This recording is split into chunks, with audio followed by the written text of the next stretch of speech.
Yes Michael बोल रहा हूँ। इमरान ने कहा, आपके मेहमान मिस्टर हैरी स्मिथ काउंटर पर मौजूद हैं। दूसरी तरफ से कहा कि आप भेज दें उन्हें। इमरान ने कहा और रिसीवर रख दिया। इमरान साहब, हो सकता है कि हम सबके सामने वो बात करने से हिचकिचाए, इसलिए हम साथ वाले कमरे में जा रहे हैं। सफदर ने कहा, ठीक है। इमरान ने कहा तो सफदर और दूसरे साथी भी उठकर खड़े हो गए। क्योंकि उनके कमरे 8वीं मंजिल पर थे और वो इकट्ठे थे, इसीलिए वो सब आसानी से इमरान के कमरे से निकलकर अपने अपने कमरों में चले गए। जबकि स्मिथ को लिफ्ट के जरिए 8वीं मंजिल पर पहुंचने में कुछ देर बहरहाल लग जानी थी और ऐसे ही हुआ। सफदर और बाकी साथियों के कमरे से जाने के 10 मिनट बाद कॉल बेल बजी तो इमरान ने उठकर दरवाज़ा खोल दिया। बाहर एक दरमियानी उम्र का आदमी मौजूद था जो अपने चेहरे, मुहरे और अंदाज से ही हासा होशियार और तेज तरार आदमी दिखा रहा था। उसकी ठोड़ी की महसूस बनावट बता रही थी कि वो लालची फितरत का आदमी है। मेरा नाम हैरी स्मिथ है और मुझे जाउश ने भेजा है। आपका नाम? इस आदमी ने कमरे में दाखिल होते हुए कहा।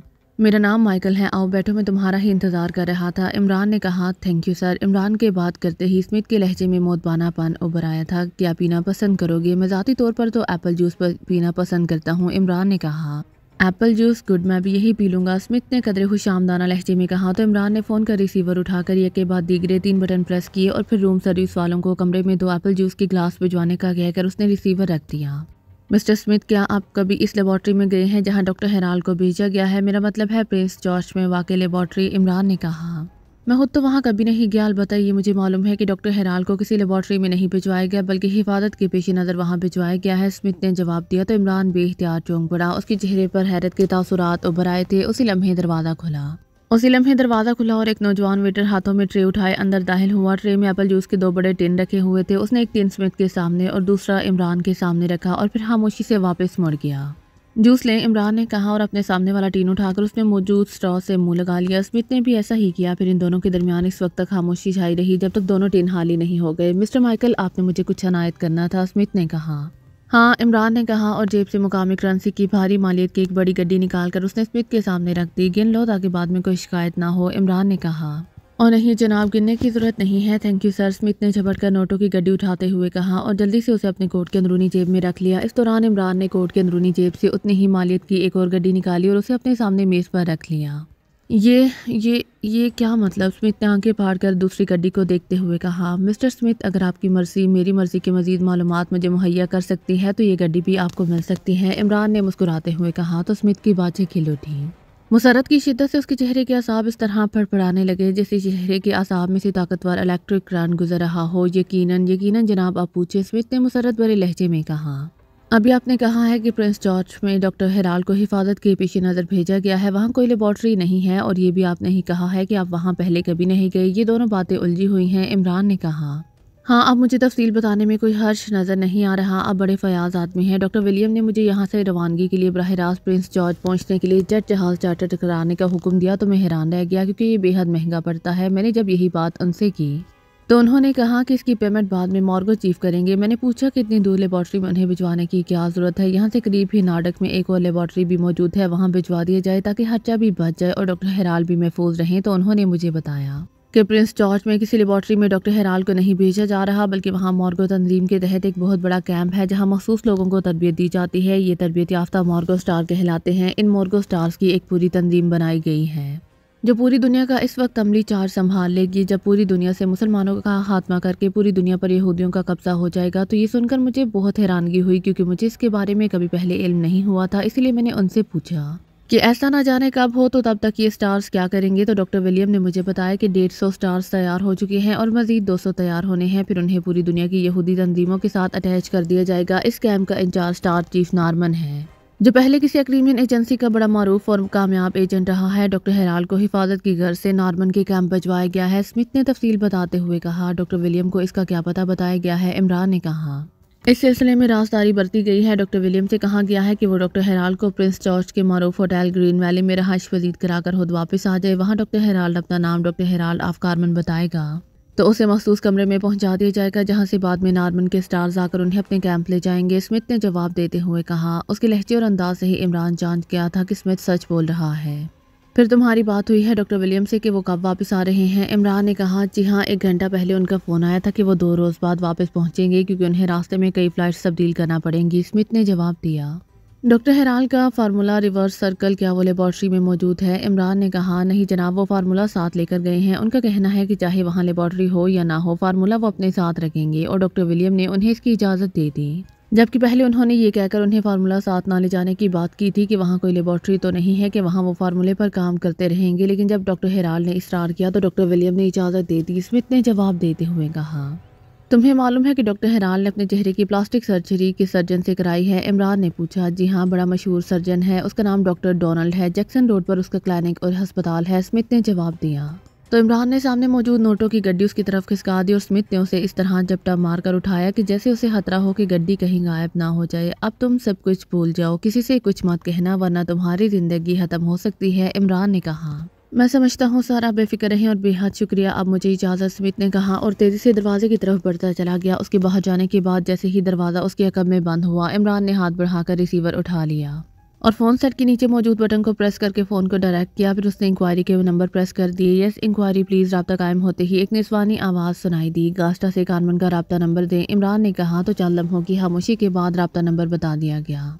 तो इमरान ने ग्राडल दबाया और फिर टून आने पर उसने तेज़ी से नंबर प्रेस करने शुरू कर दिए। वो कारमन सीक्रेट सर्विस के चीफ और अपने दोस्त जूनियर को कॉल कर रहा था और दर हकीकत उसके मिशन पर वो काम कर रहा था। उसे चूँकि जूनियर का नंबर मालूम था, इसीलिए उसकी उंगलियां तेज़ी से नंबर प्रेस करती चली जा रही थीं।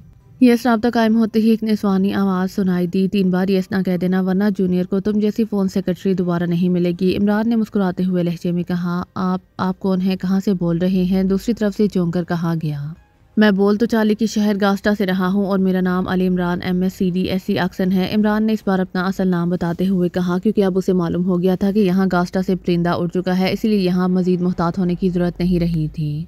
ओ अच्छा, प्लीज़ होल्ड करें। दूसरी तरफ से कदरे बौखलाए हुए लहजे में कहा गया, क्योंकि फ़ोन सेक्रेटरी भी इमरान को बहुत अच्छी तरह जानती थी। हेलो जूनियर बोल रहा हूँ। चंद लम्हों बाद जूनियर की आवाज़ सुनाई दी। अब ये तुम्हारी किस्मत है कि चाहे तुम्हारी उम्र 1000 साल क्यों ना हो जाए, रहोगे तुम जूनियर ही। इमरान ने मुस्कुराते हुए कहा, हाँ वाकई ये मजबूरी है इमरान साहब। जूनियर ने इस तरह लंबा सांस लेते हुए कहा जैसे वो वाकई इस पर बेहद अफसुर्दा हो। वैसे जूनियर होने का फ़ायदा भी है कि तुम इत्मीनान से अपने ऑफिस में बैठे कॉफ़ी पी रहे हो और मैं अपने साथियों समेत चाली के शहर गास्टा में धक्के खा रहा हूँ। इमरान ने कहा, क्या कह रहे हैं आप? गास्टा आप वहाँ पहुँच गए हैं? आप क्या मतलब, क्या डॉक्टर हेराल को वहाँ ले जाया गया है? दूसरी तरफ से जूनियर ने ऐसे लहजे में कहा जैसे हैरत की शिद्दत से वो उछलते हुए बोल रहा हो।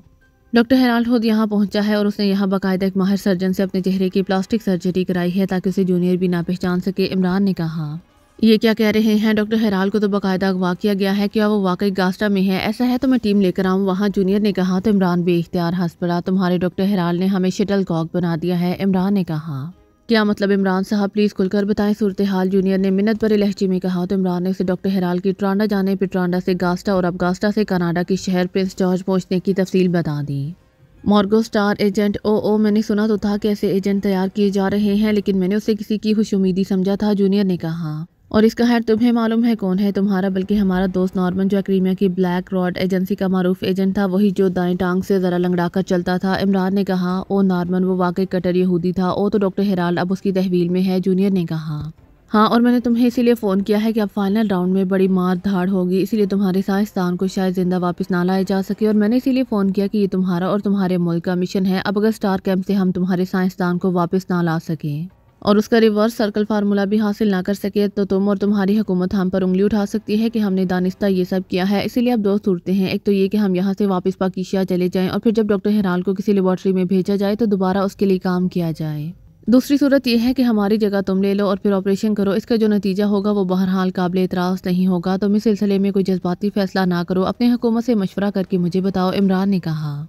इमरान साहब, मुझे मालूम है कि आपकी लुगत में नाकाम वापसी के अल्फाज मौजूद नहीं हैं। मैं भी आपका ही शागिर्द हूँ और मुझे भी आपने ही यही सबक दिया था कि नाकाम वापसी सिर्फ लाशों की हो सकती है, जिंदा इंसानों की नहीं। इसीलिए ये तो मुमकिन ही नहीं कि आप नाकाम वापस आ जाएं। जहाँ तक फार्मूले का ताल्लुक है तो असल फार्मूला तो डॉक्टर हेराल हमारे पास छोड़ गए हैं। अब जिस फार्मूले का जिक्र कर रहे हैं इस पर वो यहाँ काम नहीं कर रहे थे और दुनिया में हज़ारों फार्मूलों पर काम होता रहता है। हम किसी फार्मूले पर काम को रोक नहीं सकते। जहाँ तक डॉक्टर हेराल के अगवा का ताल्लुक है तो जो यहाँ सूरत हाल पेश आई है उसे यही तासुर मिलता है कि डॉक्टर हेराल को अगवा किया गया है। लेकिन आपकी बातों से मैंने ये तासुर लिया है कि आपकी तहकीकात के मुताबिक डॉक्टर हेराल अपनी मर्जी से गए हैं, उन्हें अगवा नहीं किया गया। ऐसी सूरत में हमें डॉक्टर हेराल की वापसी पर बल्कि दूसरे लफ्ज़ों में जिंदा वापसी पर इसरार नहीं करना चाहिए। इसलिए अब आप जो भी फैसला करें वो हमें मंजूर होगा, जूनियर ने तफसील से बात करते हुए कहा। तुम फिर जज्बाती हो रहे हो। ये मामला जज्बाती होने का नहीं है और ना ही ये मामला तुम्हारा और मेरी ज़ात का है। ये मामला कार्बन हुकूमत और पाकिस्तान सीक्रेट सर्विस के चीफ के दरमियान है, इसीलिए जज्बाती होने की बजाय कोई ठोस फैसला करो।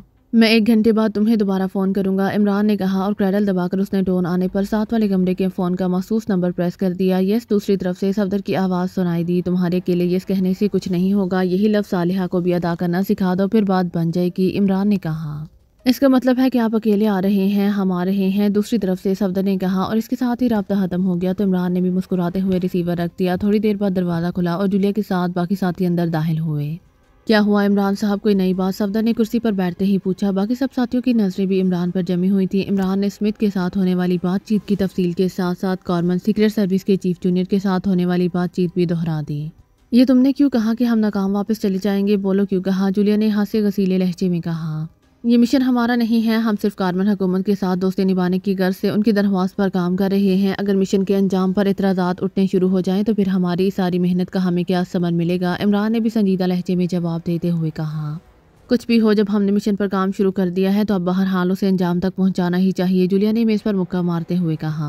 वो अंजाम अगर मशकूक करार दे दिया जाए कि पाकिस्तान सीक्रेट सर्विस अपने तो हर मिशन में कामयाब लौटती है, लेकिन इस मिशन में डॉक्टर हेराल्ड भी हलाक हो गया और उसका फार्मूला भी तबाह हो गया, तो फिर? इमरान ने कहा। इमरान साहब, आपको ये यकीन क्यों है कि डॉक्टर हेराल्ड बहरहाल मारा जाएगा और फार्मूला भी तबाह हो जाएगा? सफदर ने कहा कि इसीलिए कि इमरान साहब ऐसा चाहते हैं, कैप्टन शकील ने कहा। तो इमरान समेत सब साथी चौंक पड़े। क्या मतलब हुआ तुम्हारी इस बात का? जूलिया ने हैरत भरे लहजे में कहा। मिस जूलिया, इमरान साहब इस फार्मूले को हर सूरत में ख़त्म करना चाहते हैं, क्योंकि ये फार्मूला सिर्फ मुसलमानों के लिए ही नहीं बल्कि पूरी दुनिया के खिलाफ है, बल्कि यूँ समझे कि इंसानियत के खिलाफ है। इस फार्मूले के तहत करोड़ों अरबों जानदार इंसानों समेत ऑक्सीजन की कमी की वजह से एड़ियाँ रगड़ रगड़ कर हलाक हो जाएंगे। अब रहा डॉक्टर हेराल्ड, तो अब ये बात सामने आ चुकी है कि डॉक्टर हेराल्ड को कार्बन से अगवा नहीं किया गया, बल्कि वो अपनी मर्जी से यहूदियों की तंजीम मॉर्गो में शामिल होकर वहां से आया है। अगवा का ड्रामा सिर्फ इसलिए किया गया है कि उसकी किसी भी तरह वापसी हो तो कार्बन में उसके खिलाफ जज्बात पैदा ना हो सकें। और डॉक्टर हेराल्ड बुनियादी तौर पर ईवल जीनियस है, यानी शैतान की जहानत का मालिक है। वो इसीलिए कि कार्बन में वो जिस फार्मूले पर काम करता रहा वो महज दिखावा था। असल फार्मूले पर यानी रिवर्स सर्कल पर वो छुपकर काम करता रहा। वो फार्मूला इंसानियत के खिलाफ है और अगर डॉक्टर हेराल्ड को जिंदा वापस कार्बन पहुंचा दिया जाए तो फिर भी वो इंसानियत कुछ फार्मूलों पर ही काम करता रहेगा। इसीलिए उसकी मौत इंसानियत के लिए उसकी ज़िंदगी से बेहतर है। इसीलिए इमरान साहब डॉक्टर हेराल्ड को भी ख़त्म करना चाहते हैं और रिवर्स सर्कल फार्मूले को भी। इमरान साहब ने जूनियर को इसीलिए फ़ोन किया कि वो अपने सारिस का बोझ नहीं लेना चाहते। कैप्टन शकील ने तफसील से अपनी बात की वजाहत करते हुए कहा। तो इमरान समेत सबके चेहरों पर तहसीन के तासुरात उभर आए। मुझे तो तुम मुजस्मे जीनियस लगते हो, इमरान ने कहा। तो सब बेइख्तियार हंस पड़े, क्योंकि वो जानते थे कि इमरान ने जानबूझकर लफ्ज़ इवल या शैतान इस्तेमाल करने की बजाय लफ्ज़ मुजस्सम इस्तेमाल किया था, जो आमतौर पर मुजस्मे शैतान के मुहावरे के तौर पर इस्तेमाल होता है।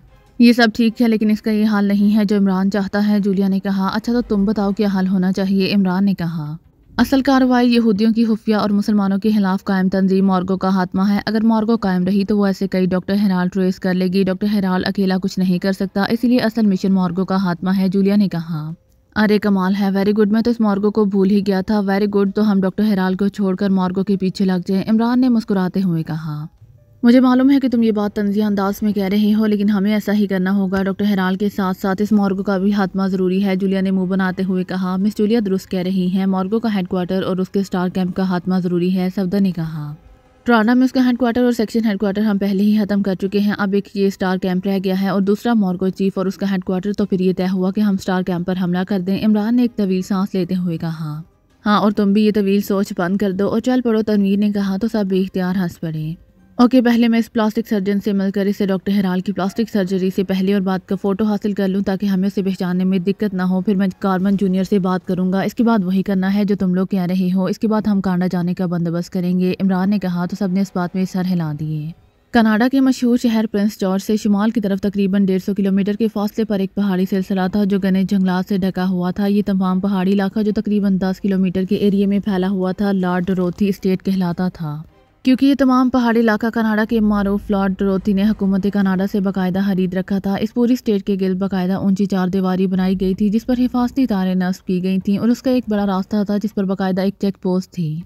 इस पहाड़ी सिलसिला के दामन में एक छोटा सा कस्बा था जिसे वुडलैंड कहा जाता था। ये कस्बा कदीम ज़माने से चला आ रहा था। पहाड़ियों पर मौजूद घने जंगलात में से बेशतर कीमती लकड़ी के थे और उन्हें बाकायदा काट कर वुडलैंड लाया जाता था, जहाँ से पूरी दुनिया के ताजर उन्हें खरीदने आया करते थे। इसीलिए वुडलैंड में न सिर्फ रहायशी कॉलोनियाँ मौजूद थी बल्कि वहाँ होटल, क्लब और शराब खाने भी मौजूद थे जहाँ लोगों की आमदोरफ्त रहती थी। लॉर्ड डोरोथी ने भी कीमती लकड़ी के बिजनेस के गार्ड के तौर पर इंतहाई हती रकम अदा करके उसे हुकूमत से खरीद लिया था।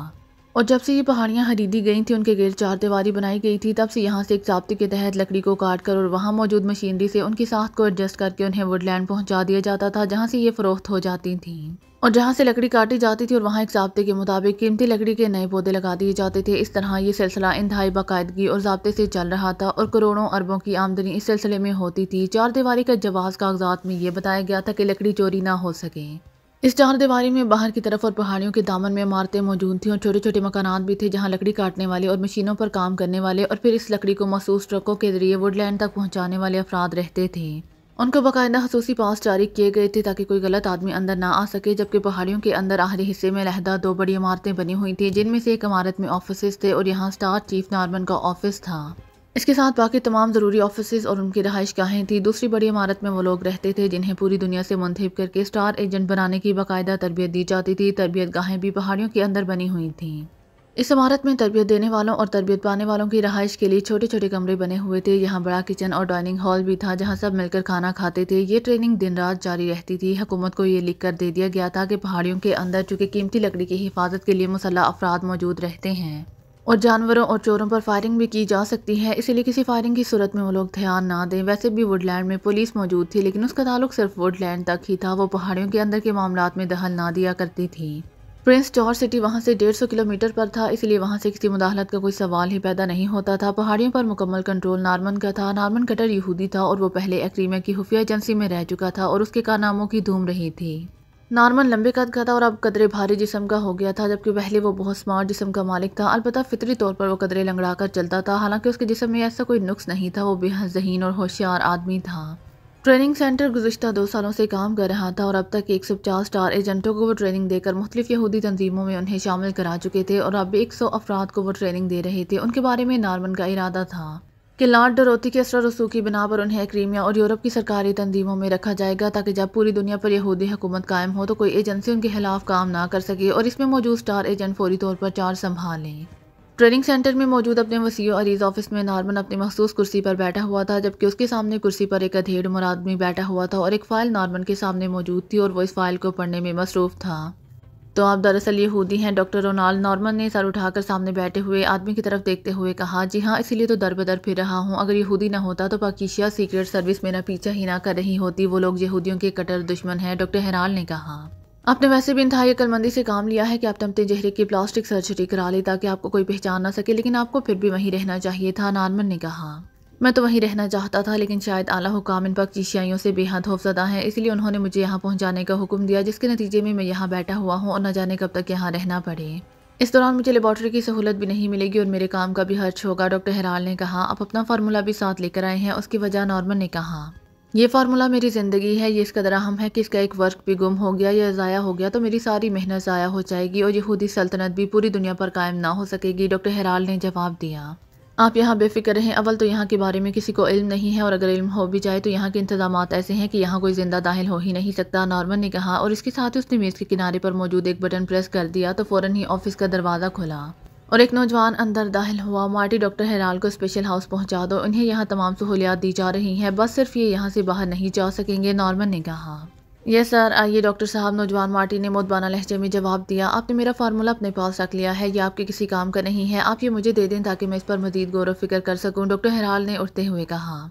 सॉरी डॉक्टर, आप यहाँ सिर्फ आराम करें, मुझे आला हुकाम से जो हुक्म मिला है मैंने उसकी तामील करनी है। जब आप यहाँ से वापस जाएंगे तो फार्मूला आपको दे दिया जाएगा, उसकी हिफाजत बेहद ज़रूरी है और ये महफूज इसी सूरत में रह सकता है कि मेरे सेफ में रहे, नॉर्मन ने भी उठते हुए कहा। ओके, जैसे आपकी मर्जी, डॉक्टर हेराल ने ढीले अंदाज में कहा। फिर नॉर्मन से हाथ मिलाकर वो मार्टी के पीछे ऑफिस से बाहर चला गया तो नॉर्मन ने एक तवील सांस लेते हुए पास पड़े हुए इंटरकॉम का रिसीवर उठाया और नंबर प्रेस करने शुरू कर दिए। यस, रोनाल्ड बोल रहा हूँ, दूसरी तरफ से एक मर्दाना आवाज़ सुनाई दी। रोनाल्ड नॉर्मन का असिस्टेंट था और पूरे ट्रेनिंग सेंटर का इंचार्ज था। नॉर्मन बोल रहा हूँ, रोनाल्ड, नॉर्मन ने कहा। यस पास हुक्म सर, रोनाल्ड ने मुतबाना लहजे में जवाब दिया। चेक पोस्ट पर रेड अलर्ट कर दो, अपने ट्रेनिंग सेंटर को भी मुकम्मल तौर पर रेड अलर्ट कर दो और ये सुन लो कि 1% भी लीकेज नहीं होनी चाहिए वरना पाकिस्तानी एजेंट यहाँ का सब कुछ तबाह कर देंगे, नॉर्मन ने कहा। बॉस, मैं भी पाकिस्तानी एजेंटों के बारे में बहुत कुछ जानता हूँ, क्योंकि मैं भी बैनुल-अक़वामी एजेंसी में काम करता रहा हूँ और एक मिशन में मैंने भी इमरान के साथ काम किया है, इसलिए मैं इमरान के बारे में फ़र्स्ट हैंड नॉलेज रखता हूँ। इमरान कभी भी चेक पोस्ट की तरफ से यहाँ नहीं आएगा। वो हमेशा नए और ऐसे रास्ते इस्तेमाल करता है जिसके बारे में किसी को ख़याल तक नहीं होता, और इस बार भी अगर वो आया तो यही कुछ करेगा। रोनाल्ड ने तफसील से बातचीत करते हुए कहा।